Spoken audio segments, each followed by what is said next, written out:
découvert ici.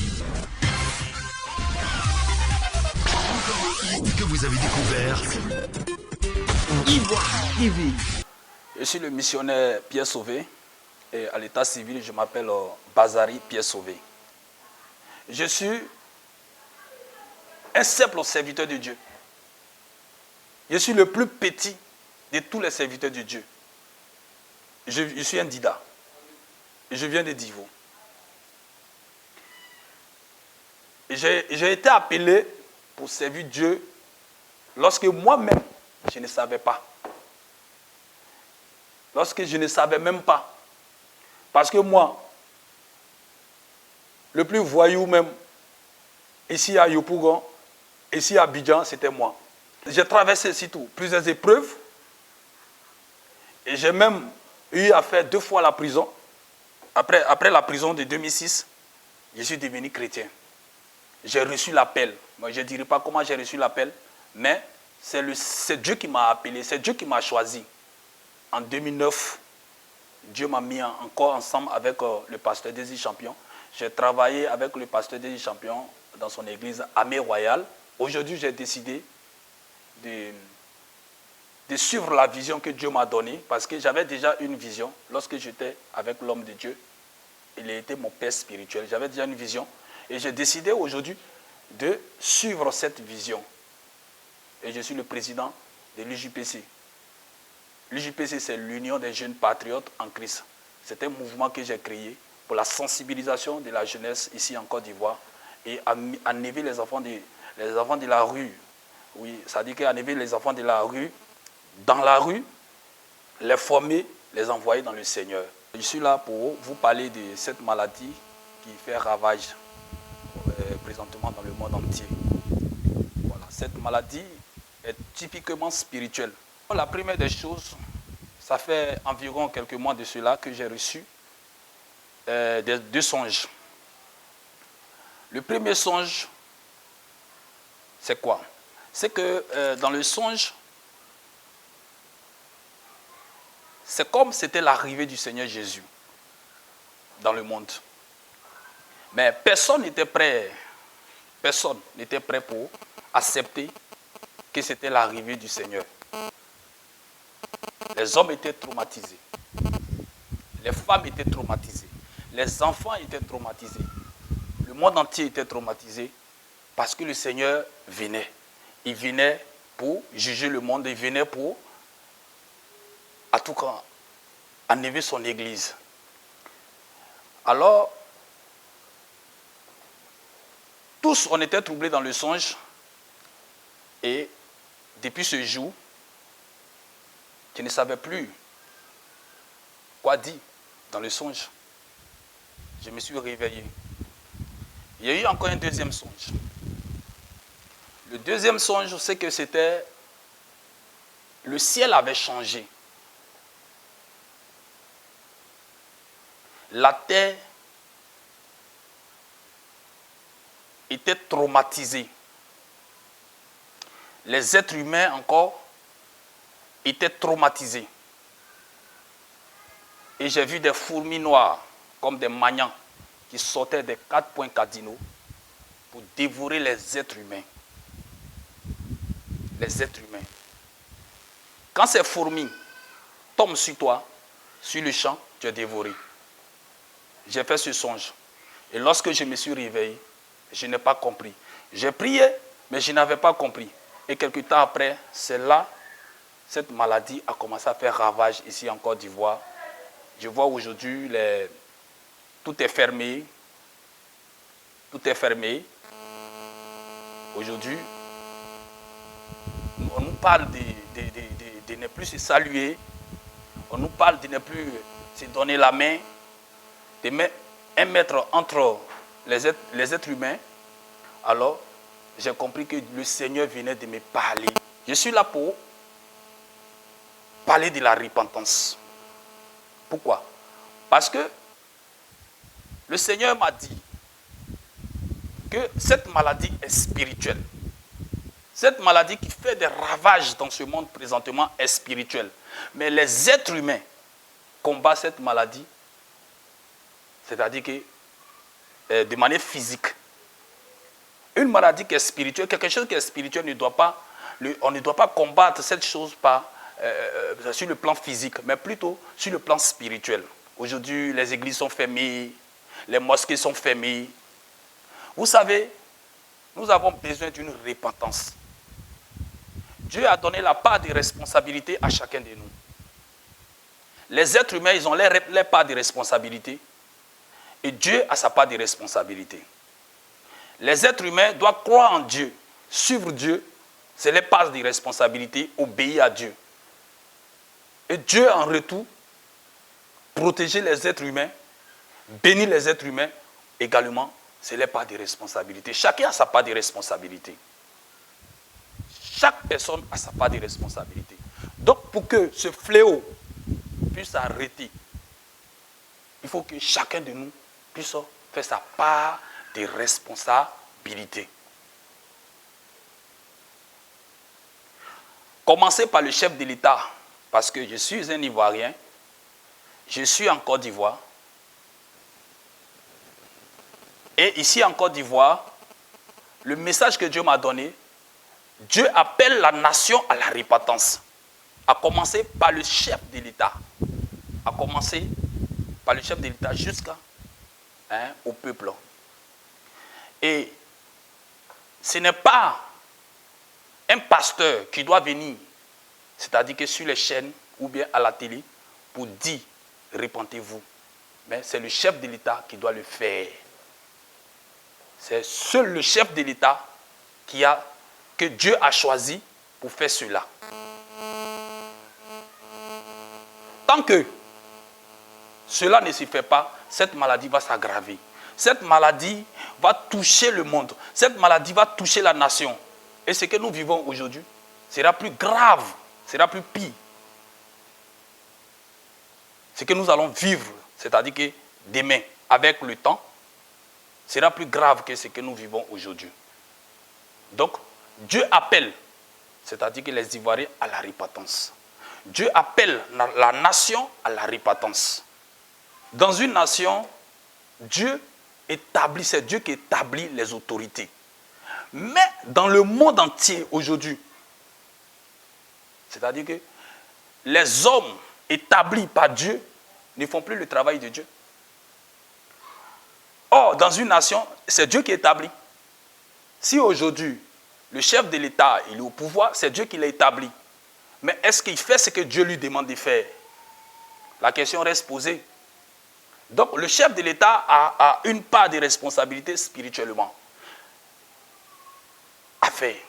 Il a sa part de responsabilité à faire spirituellement.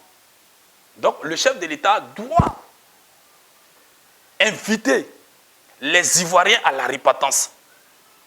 Si le chef de l'État invite les Ivoiriens à la repentance, ça va toucher le cœur de Dieu. C'est ce que Dieu m'a dit. Ce que Dieu m'a dit, c'est que le chef de l'État doit donner 7 jours de jeûne à la nation. 7 jours de jeûne à la nation. Chrétiens, musulmans, animistes, peu importe ta religion, on n'est pas dans les religions actuellement. Il y a un seul Dieu créateur. Un seul. Il n'y a pas deux. Aujourd'hui, peut-être que certaines personnes ne croient pas au Seigneur Jésus. D'autres disent que c'est le Fils de Dieu. Il n'est pas le Seigneur, il n'est pas Dieu. Moi, je ne suis pas venu parler de ça. Je suis venu parler de la repentance.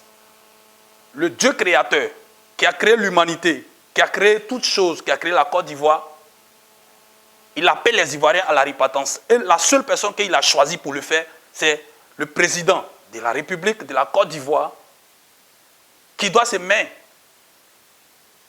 c'est-à-dire que devant les Ivoiriens et les inviter à la repentance, comme le temps d'Ézéchias. Je sais que vous connaissez tous l'histoire d'Ézéchias. Ézéchias a invité le peuple Israël à adorer Dieu, mais en retour, Ézéchias a reçu des récompenses. Il a reçu des grâces, il a reçu des bénédictions. Tu ne peux pas honorer Dieu sur la terre et être humilié. Si nous honorons Dieu, cette maladie va s'arrêter. Mais pourquoi on honore Dieu? Ce n'est pas un pasteur qui doit venir devant la télé. C'est le roi que Dieu a choisi. C'est ce que Dieu m'a dit. Le roi seul. C'est lui qui doit le faire. La pandémie est mondiale. Ça ne se limite pas à la Côte d'Ivoire. Mais Dieu commence un travail à partir de la Côte d'Ivoire pour aller dans le monde, sur le plan mondial. Ça veut dire que la Côte d'Ivoire sera comme un exemple à donner aux autres pays qui souffrent de cette maladie. Donc si nous avons respecté ce que Dieu nous a dit de faire, je suis sûr que les autres pays vont respecter aussi. Pourquoi? Parce que quand nous allons faire, nous allons voir des résultats parce que c'est Dieu qui a parlé. Quand il y a une repentance, cette maladie elle est spirituelle. Dans le livre de Psaume 91, à partir du verset 5, qu'est-ce que la Bible nous dit? Il dit, ni les terreurs de la nuit, tu ne craindras ni les terreurs de la nuit, ni la peste qui frappe en plein jour, ni la contagion qui frappe à plein midi. Il dit 10 000 tombera quoi? À ton côté. 1000 à ton côté et 10 000 à ta droite. Tu ne seras pas atteindre. Il dit de tes yeux, tu regarderas et tu verras quoi? La rétribution des méchants.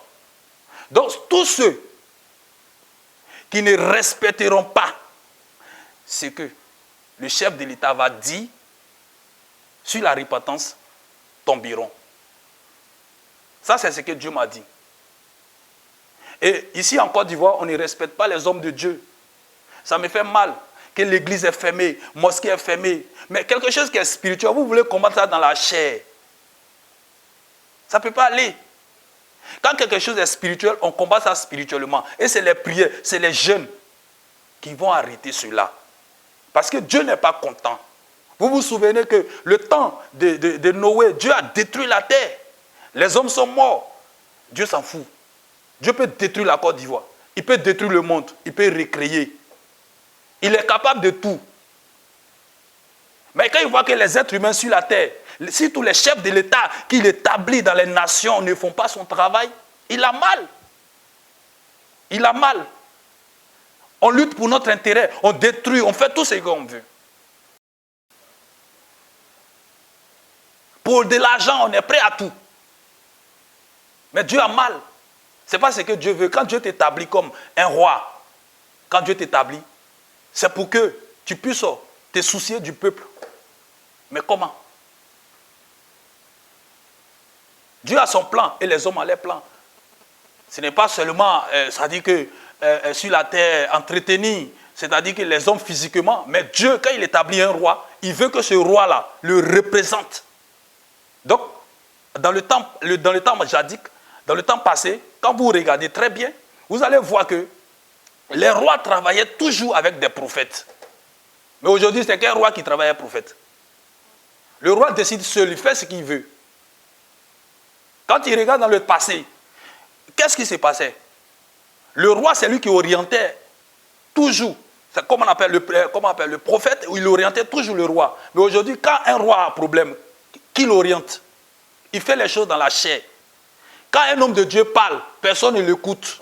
Pourquoi? Parce qu'il y a beaucoup d'hommes de Dieu aussi qui ont gâté les noms. Ça, je suis d'accord. Il y a beaucoup d'hommes de Dieu qui ont sali le nom de Christ, qui ne disent pas la vérité. Ce que Dieu ne t'a pas dit là. Il ne faut pas te presser à aller parler. Quand Dieu là, un prophète, il ne parle pas beaucoup. Un prophète là, il parle lorsque Dieu l'envoie. Un prophète qui parle beaucoup là, c'est un menteur. Mais un prophète là, il doit être lent à parler. Parce que quand ils sont pour parler là, c'est qu'il y a quelque chose qui est urgent. Quand nous travaillons sur le plan physique, nous devons achever sur le plan spirituel. Parce que le physique seulement ne suffit pas. Ça ne suffit pas. Mais le plan spirituel là, ça dit que vient pour accomplir tout. Donc, physiquement, on peut laver nos mains, on peut mettre des protège-nez. Oui, je suis d'accord. Mais de toi à moi, quelque chose qu'on dit qui se trouve dans le vent, dans l'air. Tu es sûr que protège-nez là, il arrive un moment même, ça t'énerve, tu en es pour jeter.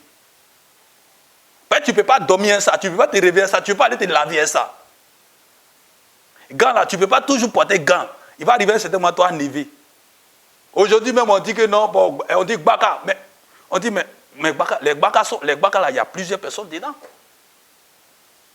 Il n'y a même pas 1 mètre. Quand tu accordes dans Gbakala, on dit enlever les 3 places qui sont au milieu des Gbakala. Oui, je suis d'accord. Ouais, c'est l'État qui a parlé, c'est le gouvernement. Moi, je respecte le gouvernement. Les autorités ont été toujours établies pour mettre de l'ordre. Vous voyez, c'est très important. Mais les autorités ne doivent pas laisser les autorités ecclésiastiques et puis faire seul le travail. Ça ne peut pas, ça ne marche pas. Or, le problème est spirituel. Dieu n'est pas content. Il faut faire quoi? Il faut incliner le cœur de Dieu. Il faut aller vers Dieu pour s'humilier. Voici pourquoi il est écrit dans le livre de 2 Chroniques que si le peuple qui m'invoque s'humilie, se rabaisse, prie, gêne, il dit, j'ai guéri le pays. Et Dieu est capable de guérir le pays. Dieu est capable de guérir, c'est-à-dire que le peuple ivoirien guérit le pays. Parce qu'aujourd'hui, ce n'est pas le peuple ivoirien seulement qui est malade, mais c'est le pays. C'est le pays. Tout ce qu'on a là, tout ce qui est fonds, tout ce qui rentre dans la caisse de l'État, actuellement, là, ça commence à se réduire, qu'on veut ou pas. Parce que si l'État prend les impôts en charge, s'il doit prendre les factures en charge, de la manière que l'argent rentrait là, ça ne peut plus rentrer comme ça. Donc l'État, vous savez que le pays même est malade. Maintenant, le pays avec le peuple sera aussi malade. Nous tous là, maladie là, ça va nous prendre. Parce que sur le plan financier, on aura un problème. Si ça continue comme ça, sur quelques mois, mais combien de temps? On a donné peut-être que 15 jours, on a donné peut-être que 3 mois. Mais jusqu'à quand? Jusqu'à quand? Si ça continue, alors on sera ruiné. Alors moi, je demande tout simplement aux autorités de collaborer avec les autorités ecclésiastiques. Pas n'importe quelle autorité. Il y a les autorités dans la nation ecclésiastique qui sont bien connues, qui sont bien reconnues. Est-ce que tu vois, qui sont sincères. Je ne parle pas des plaisantins, des prophètes qui mentent, les prophètes qui disent n'importe quoi, qui se lèvent le matin, qui viennent sur les réseaux sociaux pour se montrer. Non. Mais il y a les autorités ecclésiastiques qui sont sincères. Collaborer et arrêtons de fermer les églises. Après les 7 jours de jeûne, si l'État donne les 7 jours, c'est-à-dire que le président, le gouvernement, le chef de l'État choisi par Dieu ici en Côte d'Ivoire, parce que je dis toujours que c'est Dieu qui établit les autorités et notre chef de l'État, le président Alassane Ouattara, il a été établi par Dieu, c'est Dieu qui l'a mis en Côte d'Ivoire, c'est Dieu qui l'établit. Parce que Dieu là, c'est lui qui établit. Donc c'est Dieu qui l'établit. Donc s'il vient et qu'il donne son mot d'ordre, d'opération, sur, comment on appelle, les 7 jours de jeûne, comme de la manière qu'il a donné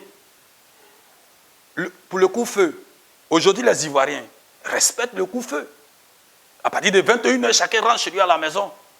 S'il continue et il vient et qu'il donne, il respecte ce que Dieu, le Créateur, a dit, les 7 jours de jeûne pour la repentance, pour amener les Ivoiriens à la repentance, ça va envoyer la crainte de Dieu dans cette nation. Et c'est ce que Dieu cherche. Le plus important, Dieu veut que ses enfants n'ont pas avoir sa crainte. Parce que sur la terre, là, on n'est pas éternel. Sur la terre, là, on n'est rien. Tu peux tout avoir, mourir demain et puis laisser tout ce que tu as dans ta banque, dans ton compte, des milliards que tu as. Tu as laissé ça. Quelqu'un d'autre va venir profiter de ça. Donc tu n'es rien. On n'est rien sur la terre. Donc la seule chose que Dieu nous demande, c'est l'humilité. C'est rabaisser devant lui. Et puis lui donner tous les honneurs. Toi, un homme, tu n'as pas le droit de prendre les honneurs qui doivent revenir à Dieu. Mais tu ne dois pas te mettre à la place de Dieu. Il faut te mettre toujours à la place de l'homme. Et donne la place de Dieu. Honore Dieu, les hommes vont t'honorer. Parce que Dieu, il honore toujours ceux qui l'honorent. Donc, après les 7 jours de jeûne, je suis sûr, ce que Dieu m'a dit, après les 7 jours de jeûne, c'est-à-dire que les Ivoiriens peuvent recommencer le travail à nouveau. Il n'y aura plus de maladies en Côte d'Ivoire. La preuve en est, il y a des pays qui ne sont pas touchés. La preuve en est, il y a plusieurs pays qui ne sont pas touchés parce que quoi, la main divine est sur ces pays-là. Donc, si la repentance est revenue en Côte d'Ivoire, la main divine de Dieu sera sur la nation. Donc cette maladie-là ne pourra plus exister en Côte d'Ivoire. Impossible, ça ne pourra plus exister. Les Ivoiriens vont travailler normalement et on verra que Dieu est en Côte d'Ivoire. C'est le plus important. Vous savez, si un chrétien, un pasteur s'élève pour donner jeûne à la nation, personne ne peut respecter. Personne. Dieu sait pourquoi il fait ça. Dieu sait pourquoi il a demandé au chef de l'État de donner son mot d'ordre sur, comment on appelle, ça dit que les 7 jours de jeûne pour amener les Ivoiriens à la repentance. Sinon, si un musulman, un imam s'élève, il dit faites ça, personne ne peut respecter. Si un pasteur s'élève, fait ça, personne ne peut respecter parce que le musulman va dire que non, c'est vous les chrétiens, il y a l'orgueil, il y a la concurrence, on se frappe pour rien. Ok, c'est le même Dieu qu'on adore. Est-ce que tu vois? Donc la seule personne que Dieu a choisie pour arrêter ça, pour donner de l'ordre ici en Côte d'Ivoire à la repentance, il est le seul qui a été établi sur la nation, qui est le président de la République, le chef de l'État, son Excellence, M. Alassane Ouattara. Mais le message que je lance est d'abord mondial. C'est-à-dire que le message est d'abord, c'est-à-dire que pour la nation, mais est mondial. Parce que Dieu, le plus important, il dit quoi? Il a dit dans sa parole qu'une âme qui se répand devant le Seigneur, est-ce que tu vois? Il y a de la joie dans les cieux. Donc imagine, est-ce que tu vois, dans ces périodes que nous traversons, si les hommes se retournent vers Dieu, c'est-à-dire que le ciel sera dans la joie. Dieu a un plan, il veut sauver plusieurs personnes. Il y a beaucoup qui sont dans les fétiches, ils sont dans les trucs, ils versent le sang, ils boivent le sang humain. Il y a beaucoup qui font des trucs qui ne glorifient pas Dieu dans la nation. Donc, ça veut dire que le message, c'est pour la nation, ici en Côte d'Ivoire, mais le message va au-delà de la nation, pour sauver d'autres peuples. Vous voyez un peu? Pour sauver d'autres peuples. Et ça serait une joie dans les cieux. Alors, mon message c'est que, ici d'abord en Côte d'Ivoire, il y a un miracle. Et pour que le miracle se produise en Côte d'Ivoire, pour que cette maladie, cette épidémie, ce fléau disparaisse totalement, il faut que le président, seul que Dieu a choisi, ici en Côte d'Ivoire, actuellement, qui est le chef de l'État, son Excellence, Monsieur le Président Alassane Ouattara, donne, c'est-à-dire un 7 jours de jeûne. Ce n'est pas jeûne sec, hein, monter, descendre. Ceux qui vont respecter auront la vie. Ceux qui ne respecteront pas ce moment de jeûne, Dieu va frapper. Je suis sûr que Dieu va frapper. Dieu va frapper jusqu'à ce que certaines personnes reconnaissent la grandeur de Dieu. Je bénis la nation, je bénis les Ivoiriens, je bénis les autorités ecclésiastiques et politiques et je demande tout simplement au chef de l'État d'écouter ce message et de prendre ce message en considération au sérieux si il aime vraiment la nation. Avec tous ces efforts que je vois, tous ces efforts que le gouvernement est en train de fournir, franchement, je demande tout simplement au chef de l'État de considérer ce message et d'envoyer, c'est-à-dire que les Ivoiriens à la repentance. Et je suis sûr que le pays sera guéri et il n'aura pas de problème parce que la Côte d'Ivoire, Dieu est ici en Côte d'Ivoire. Que le Seigneur vous bénisse. Shalom. Vous avez découvert ici. Que vous avez découvert Ivoire TV. Ivoire TV.